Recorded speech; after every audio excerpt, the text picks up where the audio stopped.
ونستغفره ونؤمن به ونتوكل عليه ونعوذ بالله من شرور أنفسنا ومن سيئات أعمالنا من يهده الله فلا مضل له ومن يضلله فلا هادي له ونشهد أن لا إله إلا الله وحده لا شريك له ونشهد أن سيدنا ونبينا ومولانا محمدا عبده ورسوله أما بعد أعوذ بالله من الشيطان الرجيم بسم الله الرحمن الرحيم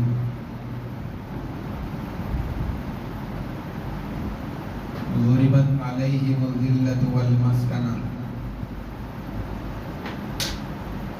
وقال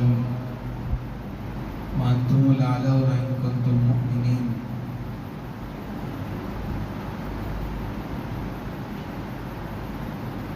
صدق الله العظيم.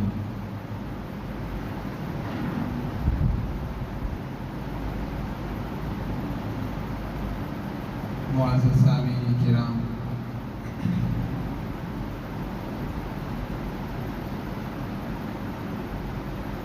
اللہ تبارک و تعالی نے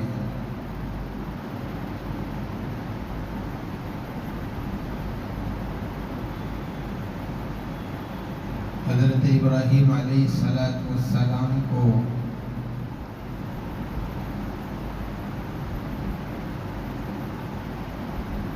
دو بیٹے عطا فرمائے تھے.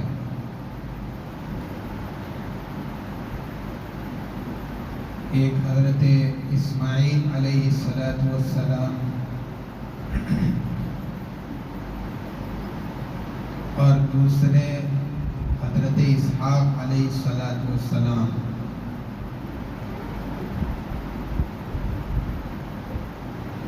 ابراہیم علیہ السلام نے اپنے بیٹے حضرت اسماعیل علیہ السلام کے ساتھ مل کر خانہ کعبہ کی تعمیر کی.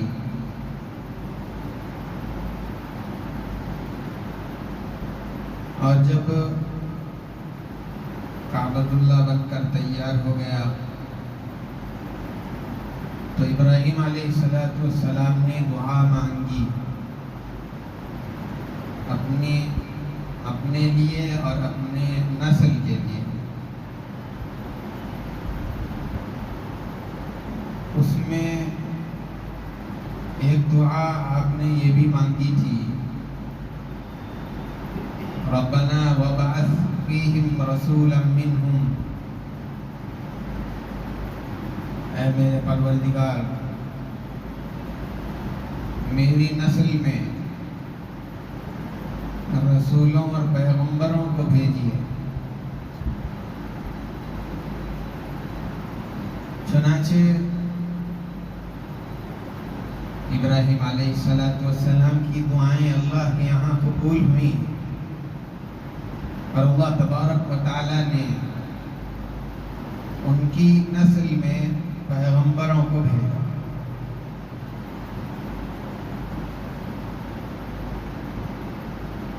چنانچہ آپ کے بیٹے حضرت اسحاق علیہ السلام،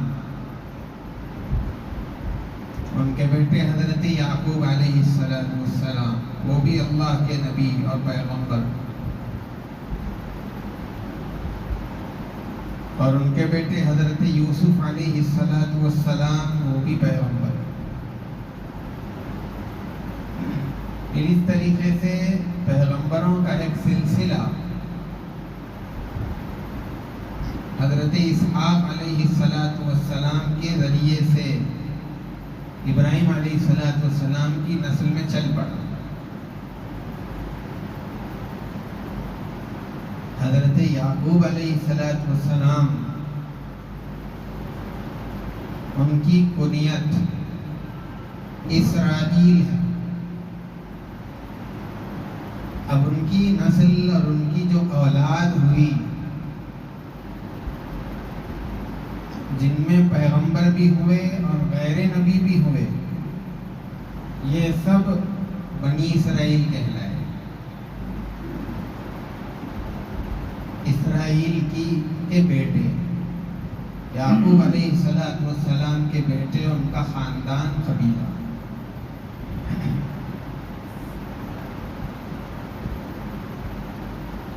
اللہ تبارک و تعالیٰ نے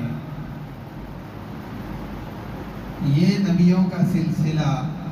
جو ابراہیم علیہ السلام کی دعا کی قبولیت کے نتیجے میں آپ کے خاندان میں چلایا تھا، وہ آپ کے بیٹے حضرت اسحاق علیہ السلام کے نسل کے اندر چلایا۔ چنانچہ موسیٰ علیہ السلام ہو یا عیسیٰ علیہ السلام ہو یا دوسرے کوئی اور نبی لے لیں، یہ سب حضرت اسحاق علیہ السلام کی نسل سے بنی اسرائیل میں ہی ہوئے ہیں۔ اور جو دوسرے بیٹے تھے حضرت اسماعیل علیہ السلام، ان کی نسل میں اس دوران کوئی نبی نہیں ہوئے۔ انبیاء علیہ السلام وہ سارے کے سارے حضرت اسحاق علیہ السلام کی اولاد میں بنی اسرائیل میں ہوا کرتے تھے۔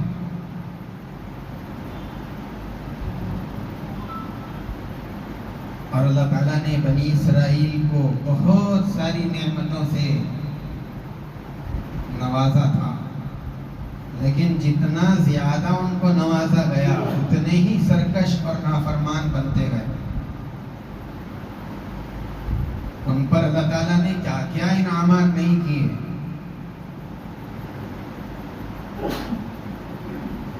اور ان کے ساتھ کیا کیا سہولت کے معاملات اللہ نے ان کے ساتھ نہیں برتے تھے۔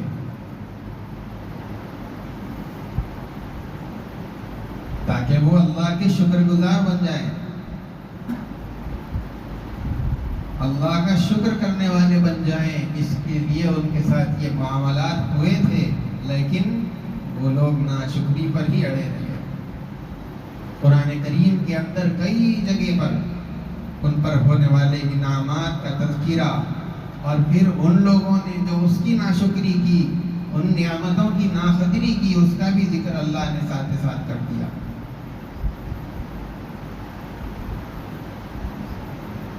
ہر کوئی جانتا ہے کہ بنی اسرائیل فرعون سے کس طرح پریشان،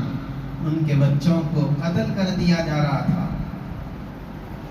اگر کسی گھر کے اندر بچے کی پیدائش کی خبر معلوم ہو جاتی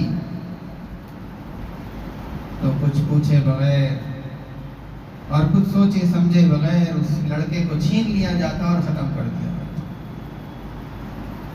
اس مصیبت اور اس آزمائش کے اندر جب بنی اسرائیل پڑے ہوئے تھے، اللہ تعالیٰ نے نجات دی،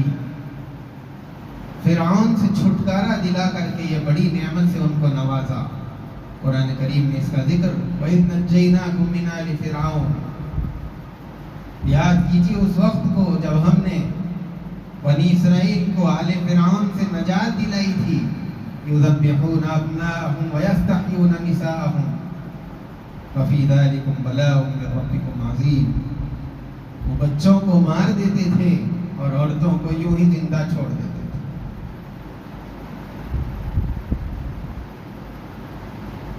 اس نجات کے دلانے کے بعد بھی اور اس کے علاوہ بہت سارے معجزات حضرت موسیٰ علیہ السلام کے ہاتھوں دیکھنے کے بعد بھی ناشکری پر ہی لگے رہے،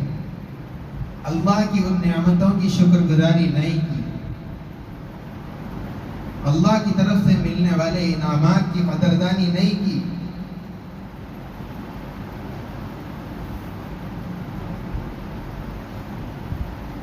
موسیٰ علیہ السلام سے بنی اسرائیل کہنے لگی لن نؤمن لک حتی نری اللہ جہرا، ہم اس وقت تک آپ پر ایمان نہیں لائیں گے جب تک کہ اللہ کو اپنی آنکھوں سے نہ دیکھ لیں۔ فَأَخَذَتْهُمُ الصَّاعِقَةُ بِظُلْمِهِمْ، اللہ نے ان کو پکڑ لیا، ان پر عذاب نازل ہوا، اللہ کا غصہ ان پر ہوا، لیکن پھر اللہ نے ان پر یہ فضل کیا کہ ان عذاب میں گرفتار ہونے والے لوگوں کو دوبارہ زندہ کر دیا تاکہ وہ پھر پھر شکر گزار ہو جائیں. اور پھر ان کے ساتھ آگے یہ فضل فرمایا وَظَلَّلْنَا عَلَيْكُمُ الْغَمَامَ،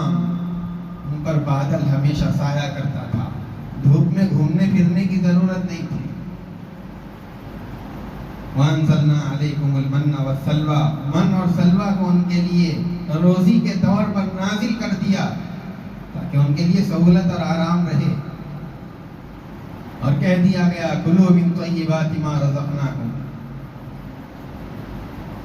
اتنا سب کچھ ملنے کے بعد جب اللہ کی طرف سے کھانے کا انتظام ہو رہا ہے، سفر کے دوران کوئی پریشانی نہیں ہو رہی ہے، آسانی کے لیے ابن ان کے ساتھ کر دیا گیا ہے، یہ سب نعمتیں ملنے کے بعد بھی ان لوگوں نے موسیٰ علیہ السلام سے کہا لن نصبر على طعام واحد فادع لنا ربك يخرج لنا مما تنبت الارض. یہ روز جو کھانا اللہ کی طرف سے آ رہا ہے ہم اس پر بس نہیں کریں گے، ہم کو تو وہ چاہیے جو زمین سے نکلتا ہے. تو اللہ کی طرف سے من و سلوہ کی جو نعمت ان کو مل رہی تھی اس پر انہوں نے قناعت نہیں کی، اس پر ملنے والی اس نعمت پر شکر گزاری نہیں کی، ناشکری پر اتر آئے اور کہا کہ ہم کو بس اس پر اکتفا نہیں کرنا ہے، وہ ساری چیزیں چاہیے جو زمین سے نکلتی ہے، دال نکلتی ہے، ککڑی نکلتی ہے. قرآن کریم کے اندر اس کا سب ذکر موجود ہے.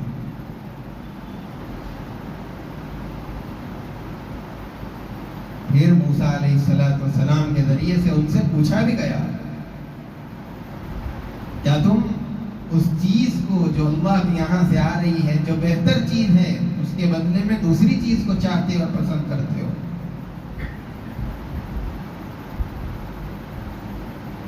تو ایسی نعمتیں ہونے کے بعد بھی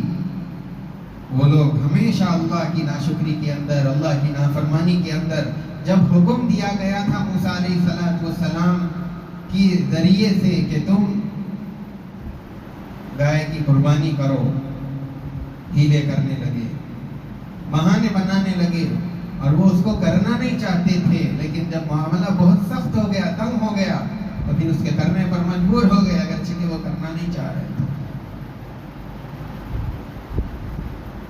تو اس قدر نافرمان قوم بنی اسرائیل اور یہودی جب اتنی نافرمانیاں اور اتنی ناشکریاں ان کی طرف سے ظاہر ہوئی تو پھر اللہ تبارک و تعالیٰ کی طرف سے ان کے لیے ایک فیصلہ قیامت تک کے لیے کر دیا گیا. ضربت علیہم الذلۃ والمسکنہ، کہ ان کے ساتھ ذلت اور محتاجی ہمیشہ کے لیے چشمہ کر دی گئی ہے. اب وہ ہمیشہ قیامت تک کے لیے ذلیل اور رسوائی رہیں گے. الغرض بنی اسرائیل، اس قوم میں اللہ تبارک و تعالیٰ نے سینکڑوں نبیوں کو ان کی ہدایت اور رہنمائی کے لیے بھیجا، لیکن یہ صرف اللہ کی نعمتوں کی ناشکری تک رکنے والے نہیں تھے، بلکہ انہوں نے آگے بڑھ کر کے انبیاء علیہ السلام جیسی مقدس ہستیوں کا بھی ناحق قتل کر دیا. اتنی زیادہ حد سے تجاوزی کرنے والی یہ قوم، ان کے پاس اللہ تبارک و تعالیٰ کی طرف سے کتابیں تورات اور انجیل نازل ہوئی. اس کے جو احکامات ہیں موسیٰ علیہ السلام کے زمانے سے ہی ان کے احکامات کو چھوڑنا، اس کے خلاف کام کرنا، اور موسیٰ علیہ السلام کے بعد والے زمانوں میں تورات میں موجود احکامات کی تحریف کرنا، بدل دینا، اپنے کو جو پسند ہو اس پر عمل کر لینا، یہ سب خرابیاں ان کے اندر پیدا ہوتی چلی گئی. تورات اور انجیل یہ اللہ کی طرف سے نازل کردہ کتابیں، ان کتابوں کے اندر اللہ کے نبی صلی اللہ علیہ وسلم کا آپ کے آنے کی خوشخبری اور بشارت انجیل میں سنائی گئی تھی، تورات میں بتلائی گئی تھی. آپ کی نشانیاں، آپ کی علامات، اور آپ کس جگہ پر پیدا ہوں گے، بعثت آپ کی کس جگہ ہوں گی، اور آپ ہجرت کر کے کون سے مقام پر جائیں گے، وہ علاقہ کیسا ہوگا، آپ کے ساتھی جو آپ کے ساتھ رہنے والے رہیں گے وہ ان کا کیا حال وہ کیسے ہوں گے؟ سب کچھ ان کی کتابوں کے اندر موجود تھا۔ ان لوگوں نے اللہ کے رسول کے بارے میں، آپ کی پیدائش، بعثت کی جگہ کے بارے میں، آپ کی ہجرت کی جگہ کے بارے میں، آپ کے ساتھیوں کے بارے میں سب کچھ پڑھ رکھا تھا۔ یہودی جانتے تھے کہ ایک نبی آئیں گے جو آخری نبی ہوں گے، اور وہ امام الانبیاء ہوں گے، رسولوں کے سردار ہوں گے، اور وہ رحمت للعالمین ہوں گے۔ انبیاء میں ان کا مقام سب سے بڑا ہوگا۔ جیسے جیسے اللہ کے نبی صلی اللہ علیہ وسلم کا زمانہ قریب آ رہا تھا، آپ کی بعثت ہونے ہی والی تھی، وہ لوگ حالات کو دیکھ کر کے سمجھ جایا کرتے تھے کہ اب اس نبی کی بعثت اور ظہور کا وقت بالکل قریب ہے۔ اور بہت سارے یہودی ایسے بھی تھے، یہودی اصلاً مدینے میں رہنے والے نہیں تھے، لیکن ان لوگوں نے اللہ کے نبی علیہ السلام کی ہجرت کا جو مقام ہوگا اس مقام کے بارے میں پڑھ رکھا تھا۔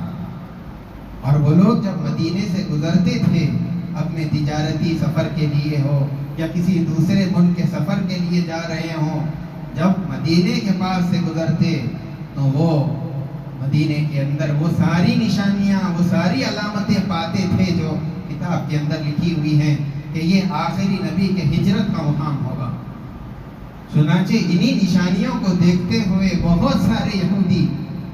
مختلف جگہوں سے آ کر کے مدینے کے اندر بس گئے تھے کہ یہ جگہ پر آخری نبی آنے والے ہیں، اسی لیے ہم چاہتے ہیں کہ ہم اس جگہ پر رہیں گے، اور جب وہ آئیں گے اور ظاہر ہوں گے تو ہم ان کا ساتھ دیں گے ہر اعتبار سے۔ اور یہ امید لگائے ہوئے تھے کہ وہ بنی اسرائیل میں سے آئیں گے۔ حضرت اسحاق علیہ السلام کے خاندان میں جس طریقے سے ابھی تک پیغمبروں کا سلسلہ عیسیٰ علیہ السلام تک چلتا رہا، آخری نبی بھی ہمارے ہی درمیان سے آئیں گے، یہ امید لگائے ہوئے تھے۔ لیکن اللہ تبارک و تعالیٰ کی اللہ کا ارادہ کچھ اور ہی تھا۔ جب سب سے افضل نبی کو بھیجنے کی باری آئی، جب ان رسولوں کے اور پیغمبروں کے امام کو بھیجنے کی باری آئی، رحمت للعالمین کو بھیجنے کی باری آئی، تو اللہ تبارک و تعالیٰ نے آپ کو حضرت اسحاق علیہ السلام کے بجائے حضرت اسماعیل علیہ السلام کی اولاد میں سے بھیج دیا۔ ساری بنی اسرائیل یہ حضرت اسحاق علیہ السلام کی اولاد، اور اللہ کے نبی صلی اللہ علیہ وسلم یہ تنہا حضرت اسماعیل علیہ السلام کی اولاد میں۔ اسی لیے اب جب خاندان میں بدل گیا اور جو امید لگائے ہوئے تھے اس کے خلاف ہو گیا، اب جو برسوں سے اللہ کے نبی کی آمد کا انتظار کرنے والے یہودی، جنہوں نے اللہ کے نبی صلی اللہ علیہ وسلم کی آمد کی خبروں کو پڑھ کر کے اپنے وطن کو چھوڑ کر کے آپ کی ہجرت کے مقام پر آ کر کے جنہوں نے اپنا قیام کر لیا تھا، وہ بھی جب یہ دیکھنے لگے کہ یہ نبی تو حضرت اسماعیل کی اولاد میں سے آ گئے ہیں، حضرت اسحاق علیہ السلام کی اولاد میں سے نہیں ہیں، تو اتنی قربانیاں اور اپنا مکان سب کچھ کرنے کے بعد بھی وہ اللہ کے نبی کی بات کو ماننے سے انکار کر دیے اور آپ کے دشمن کر گئے، محض حسد کی وجہ سے۔ جانتے تھے کہ یہ نبی حق نبی ہے، جانتے تھے کہ یہ سچے نبی ہیں، یہ اللہ کے آخری نبی جس کے بارے میں ہماری کتابوں میں بتلایا گیا ہے، یہ وہی نبی ہے، لیکن آپ کی بات ماننے کے لیے تیار نہیں، اس لیے کہ وہ حضرت اسماعیل کے خاندان سے، ہمارے خاندان سے نہیں ہے۔ ہاں، سب یہودی ایسے نہیں تھے، بہت سارے یہودی ایسے بھی تھے، حضرت عبداللہ ابن سلام رضی اللہ تعالیٰ عنہ اور حضرت زید ابن ثانہ رضی اللہ تعالیٰ عنہ، یہ یہودیوں کے بڑے بڑے علماء اس زمانے کے تھے۔ جب اللہ کے نبی کی آمد کی خبر مدینے کے اندر پہنچی، اللہ کے نبی صلی اللہ علیہ وسلم کے پاس آ کر کے انہوں نے اسلام قبول کیا۔ یہودیوں میں بھی بعض ایسے ہوئے ہیں جو اللہ کے نبی کے پاس آ کر کے وہ مسلمان ہو گئے تھے، لیکن مجموعی اعتبار سے، اور پھر جب اللہ کے نبی صلی اللہ علیہ علیہ وسلم مدینے جب ہجرت کر کے آپ تشریف لائے، آپ نے دیکھا کہ مدینے کے اندر یہود کے 3 قبیلے ہیں۔ آپ صلی اللہ علیہ وسلم نے ان قبائل کے سرداروں کو بلوایا اور ان سے معاہدے کر لیے کہ ہم تم پر حملہ نہیں کریں گے اور تم ہم پر حملہ نہیں کرو گے، اور اگر کوئی ہم سے مقابلے کے لیے آئے تو تم ہمارے ساتھ مل کر کے اس کے خلاف میں جنگ کرو گے، اور اگر تمہارے خلاف لڑنے کے لیے کوئی آتا ہے تو مسلمان تمہارا ساتھ دیں گے اور اس کے جنگ کریں گے۔ یہ معاہدات اللہ کے نبی صلی اللہ علیہ وسلم نے یہودیوں کے ساتھ میں مدینے کے کیے تھے، لیکن یہودی وہ تو اللہ کے نبی علیہ السلام کے دشمن، طرح طرح سے مختلف مواقع سے ان لوگوں نے اللہ کے نبی علیہ السلام کو تکلیفیں پہنچانے کی کوشش کی، جادو کے ذریعے سے آپ کو ایذا دینے کی کوشش کی تھی، ہر حربہ جو ان کے ہاتھ لگتا تھا اپنانے کی کوشش کرتے۔ ایک مرتبہ حضور پاک صلی اللہ علیہ وسلم کو اپنے قبیلے میں بلا کر کے انجانے میں حضور کو پتہ نہ چل سکے آپ پر پتھر گرانے کی کوشش کی۔ حضرت جبرائیل علیہ السلام نے حضور کو بتلا دیا کہ آپ یہاں سے چلے جائیں۔ معاہدے کے مطابق تو ایک دوسرے پر حملہ کرنا، ایک دوسرے کو ستانا، ایک دوسرے کو تکلیف پہنچانا، یہ معاہدے کی خلاف ورزی ہے۔ مدینے کے یہودیوں نے معاہدہ کرنے کے بعد معاہدے کو توڑ دیا تھا، اور یہودیوں کی ہمیشہ سے یہی فطرت رہی ہے کہ جب کوئی معاہدہ ہوتا ہے تو اس پر قائم نہیں رہتے، ہوتا ہے تو اس کی خلاف ورزی کر گزرتے ہیں، معاہدے کو توڑ دیتے ہیں، جس کے نتیجے کے اندر مدینے سے ان قبائل کو بے دخل کر دیا گیا، اور خیبر حضرت علی رضی اللہ تعالیٰ عنہ کے ذریعے سے اللہ تعالیٰ نے فتح مسلمانوں کو اس قلعے پر نصیب فرمائی تھی۔ اور حضرت عمر رضی اللہ تعالیٰ عنہ نے اپنے زمانے میں اللہ کے نبی صلی اللہ علیہ وسلم کی ایک وصیت پر عمل کرتے ہوئے، جس میں آپ نے یہ فرمایا تھا اخرج الیہود من جزیرۃ العرب، کہ عرب کی زمین سے یہودیوں کو باہر کر ڈالو۔ حضرت عمر رضی اللہ تعالیٰ عنہ نے سارے یہودی قبائل کو باہر کر دیا تھا۔ پھر اس کے بعد میں وہ کسی ایک جگہ پر مجموعی اعتبار سے جمع نہ ہو سکے، یہاں وہاں پہ بھٹکتے پھرتے، کوئی کسی علاقے میں، کوئی کسی جگہ پر۔ اس طریقے سے اللہ کے نبی علیہ السلام کے اور حضرات صحابہ اکرام کے زمانے میں یہودیوں کو ذلت اٹھانی پڑی تھی۔ اس سے پہلے بھی کئی مرتبہ ذلت اٹھا چکے، کیونکہ اللہ نے ذلت ان پر چشمہ کر دی تھی، ضربت علیہم الذلۃ والمسکنہ۔ اس سے پہلے بھی اور اللہ کے نبی علیہ السلام کے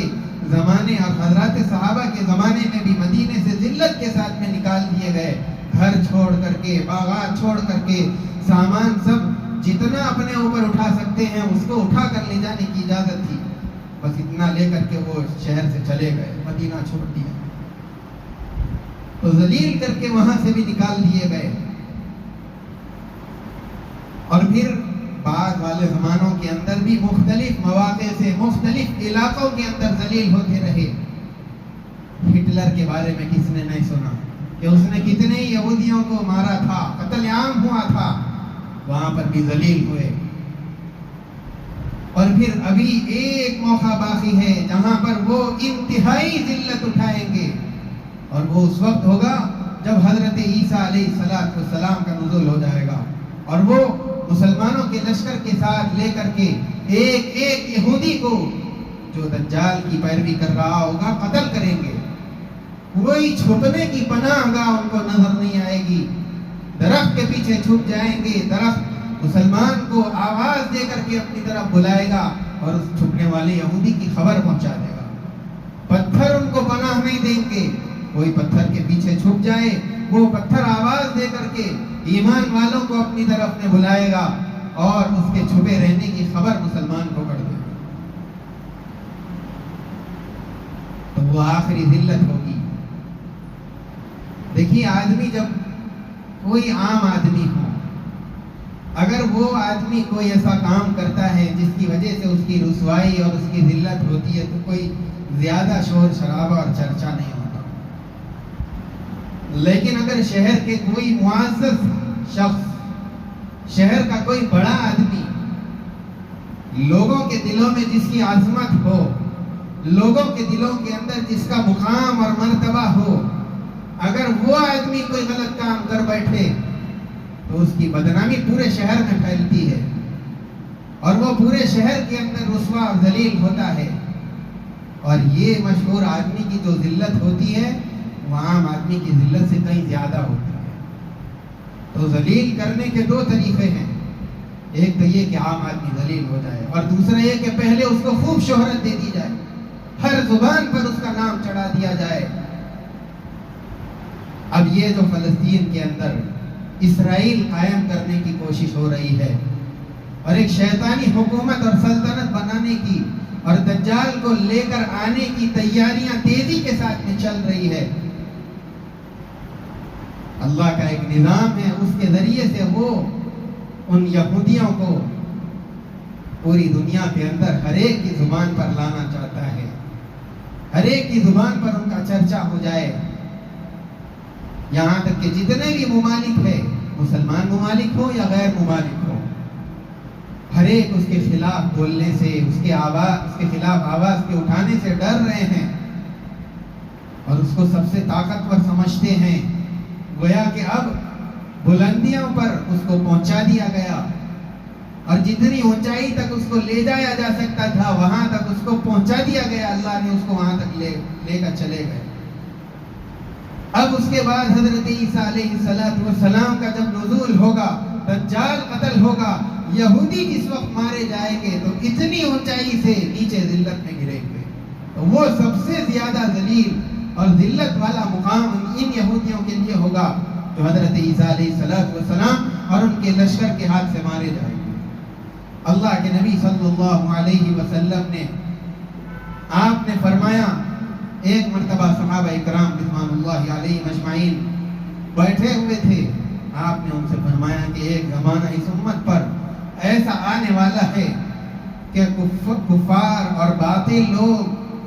وہ تم لوگوں کو ختم کرنے کے لیے ایک دوسرے کو آپس میں اس طرح سے بلائیں گے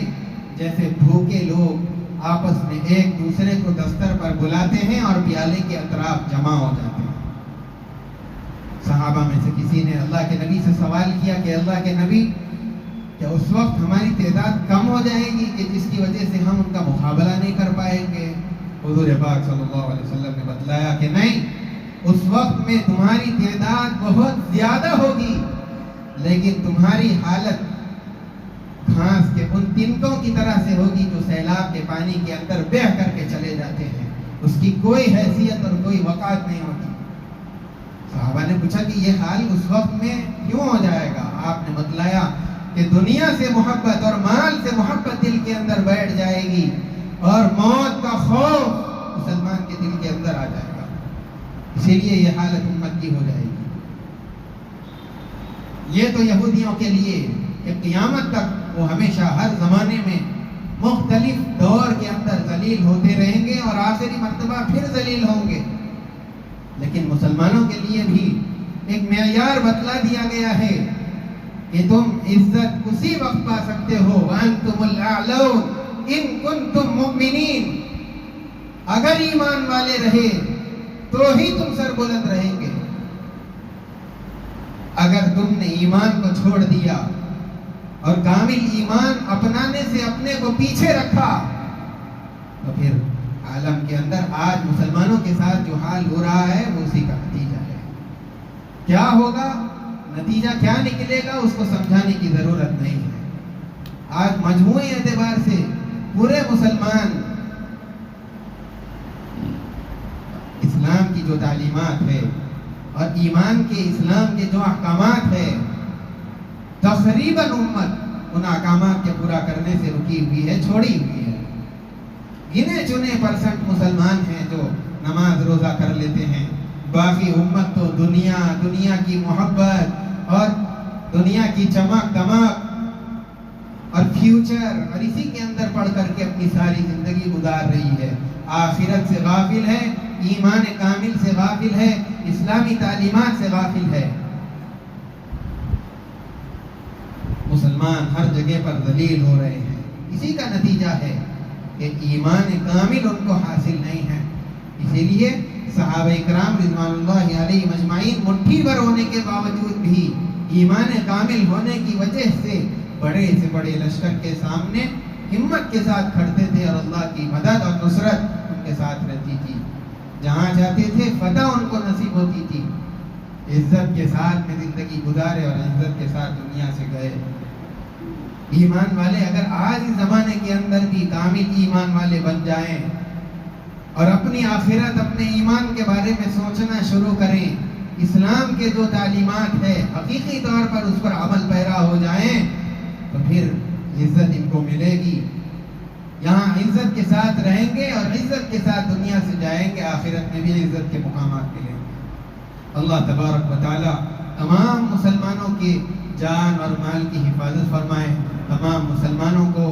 ایمان اور اسلام اس پر عمل کرنے کی توفیق عطا فرمائے. تمام احکامات پر چلنے کی اللہ تعالی ہم سب کو توفیق دے. وصلی اللہ وسلم علی سیدنا محمد وعلی آلہ وصحبہ اجمعین وآخر دعوانا الحمد للہ رب العالمین.